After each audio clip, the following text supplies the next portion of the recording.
Now we have different types of marine insurance policies. We have the voyage policy, the time policy, open cover, have the missed policy, we have the valid policy, unvalid policy, blah blah. Let's explain these different types of policy.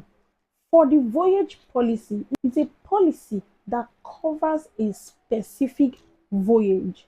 Now, for the time policy, is a type of marine insurance policy that covers a duration of time. Let's say 1 month, 6 months, 12 months, or even 5 years. We have the missed policy. Now, the missed policy is like a combination of both the voyage policy and the time policy. So, yes, this policy covers a particular voyage within a specific period of time. This is the missed policy. We have the valid policy. Valued policy. Valid policy means even before the marine insurance contract is signed, both parties already have a pre-agreed value of the goods to be insured. Now we have the unvalid policy. Now in the unvalid policy, the value of the goods are only determined when something happens. Unlike the value policy, there's no valuation of the goods until something happens. We have another type of policy known as the floating policy.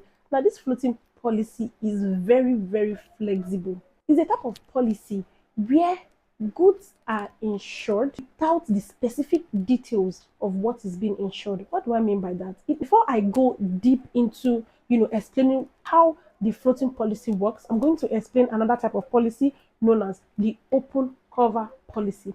Now, the open cover policy is almost like the floating policy because it's like a general coverage on a particular goods, but the specifics are not stated. I'm going to use a scenario to explain this type of policies, which is the floating policy and the open cover policy. Let's say, for example, I have a palm oil company and I usually transport my goods, which is the palm oil, every month to Togo via sea. Now, I can decide to take out a floating policy insurance on my goods. Now, what do I mean by taking out a floating policy insurance? Taking out a floating policy insurance is just like saying, okay, an insurance is actually going to cover my goods, but there's no specific, I'm not giving the insurance company any specific details until the goods set sail.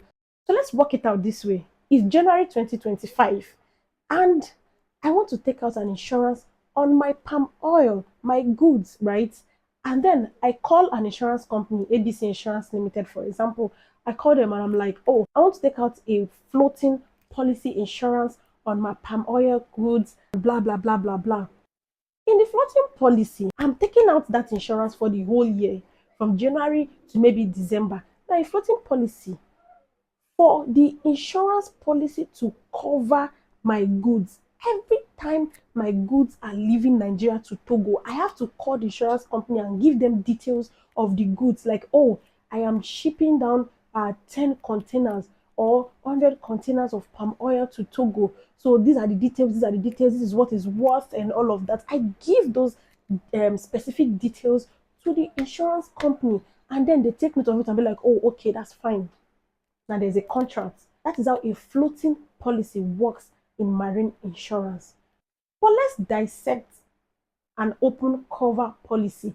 Now, an open cover policy is automatic, is an agreement to insure.